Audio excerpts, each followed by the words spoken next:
the job that looked like the one nobody wanted, they've managed to fill them both. And I think it's two pretty interesting moves. They have hired Dan Morgan, former Carolina Panthers player, obviously, and then personnel guy to their GM position. And then Dave Canales, the Tampa Bay Buccaneers offensive coordinator, the man presiding over the Baker Mayfield resuscitation job this year, has been hired to be their head coach. And a 6-year deal, which, look, 6-year deal, the trigger-happy owner, Dave gets his bag. Good work, Dave.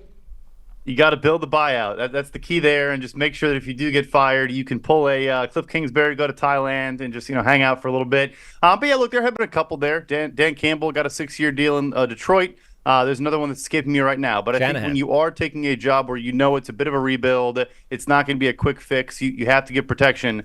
On the Dan Morgan hire, this is a PSA for all future hiring cycles. This is the biggest gripe I have after this year.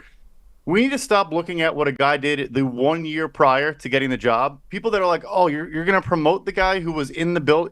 He worked for a decade in Seattle, building one of the best teams in football, then went to a high-ranked position with the Buffalo Bills and helped build out the Josh Allen contending NFL team in Buffalo. Yes, he was the assistant GM last year. Yes, it was not the greatest draft class or free agency, whatever. Let's throw in a Google, hop on a Wikipedia, and maybe look past what the guy did for the 12 months prior to getting a job.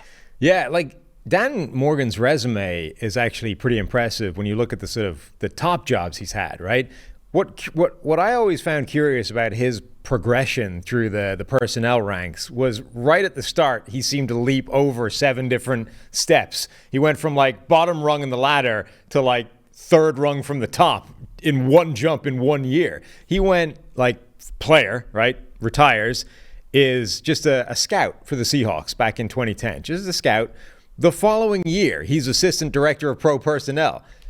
What? I mean, how good a scout was he that in 12 months we went, this guy needs to be running the show?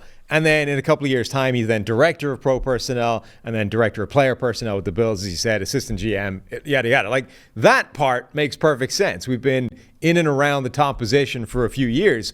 But how did we go from scout to assistant director of pro personnel in 12 months? It, like you said, it obviously did a lot of good work. People there's area scout, regional scout.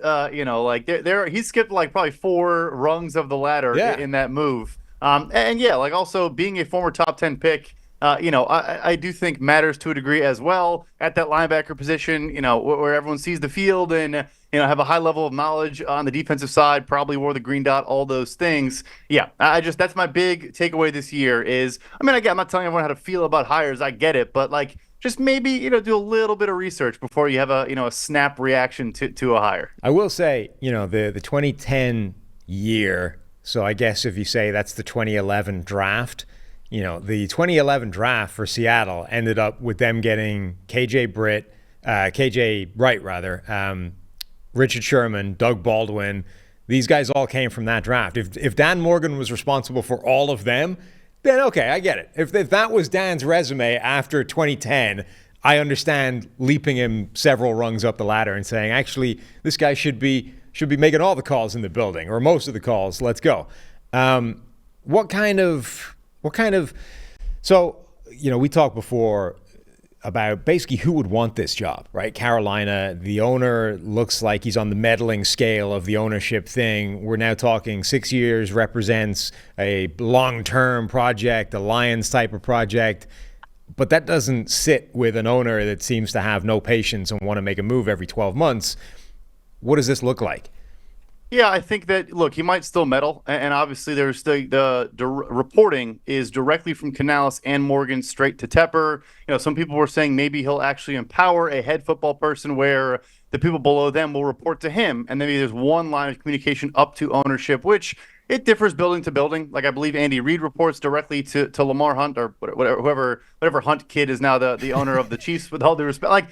So it does differ, but I still think at a high level, Tepper has to a degree, understand if you are going to promote a guy internally. He also, for example, they moved on from Samir Suleiman, who was a very empowered person. Throughout the entire draft process last year, all you heard was Samir Suleiman has the ear of Dave Tepper, and he's going on these meetings and these trips. He's now out. So, they are making fundamental changes to this whole approach, but I think they do get it. The Canales hire is also a signal of, we're trying to fix this quarterback, and that is where everything builds out from there. The guy that had his hands on the Geno Smith revival obviously did a great work with Baker Mayfield this past year, dropping their average time to throw dramatically, dropping their pressure to sack rate pretty precipitously as well. Let's build from there and go out. I know it's a quick hire, 1-year OC. Credit to him, bet on himself, took an OC job. What you could probably label that as like what if Todd Bowles gets fired and then you kind of stick your neck out. Instead, he is a head coach with a 6-year deal. And particularly early in the season, one of the characteristics of that offense was, Baker's numbers on third down were insane. His PFF grade wasn't necessarily insane, but Dave Canales was doing an incredible job of finding the right play on third down to give Baker the option and to keep the chains moving and to therefore have more success in the offense. And okay, that died off a little bit as the year wore on, but I think generally the offense usually had the right place to go with the football for Baker, and then the question was whether he was going to execute it or not.